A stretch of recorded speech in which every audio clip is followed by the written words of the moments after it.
Hello সবাইকে। Ready হয়ে এই বেরিয়ে পড়ার দিনটা আমার কাছে খুব স্পেশাল ছিল। প্রায় 15 বছর পর স্কুল জীবনের আমরা 5জন প্রিয় বান্ধবী মিট আপ করবো। প্রথমে আমরা সবাই এক বান্ধবীর বাড়িতে জড়ো হলাম। তার ঘরটা এত সুন্দর করে সাজানো ছিল যে ঢুকেই মনটা ভালো হয়ে গেল। সবাই মিলে শুরু হয়ে গেল গল্প, হাসি আর পুরোনো দিনের স্মৃতিচারণ। এরপর আমরা রওনা দিলাম ওয়ান স্কাই ক্যাফের। শুধু কিন্তু আমরা বান্ধবীরাই নয়, ছিল ওদের ছোট্টখাট্ট মিষ্টি ছানারাও। দেখো কত মিষ্টি একটা পুচকু।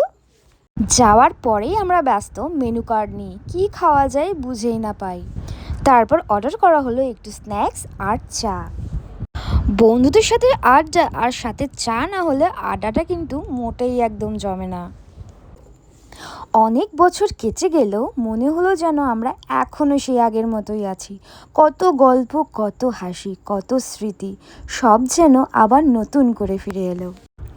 এখানে কিছুটা সময় কাটিয়ে আমরা হাঁটতে হাঁটতে রওনা দিলাম 99 রেস্টুরেন্টের দিকে।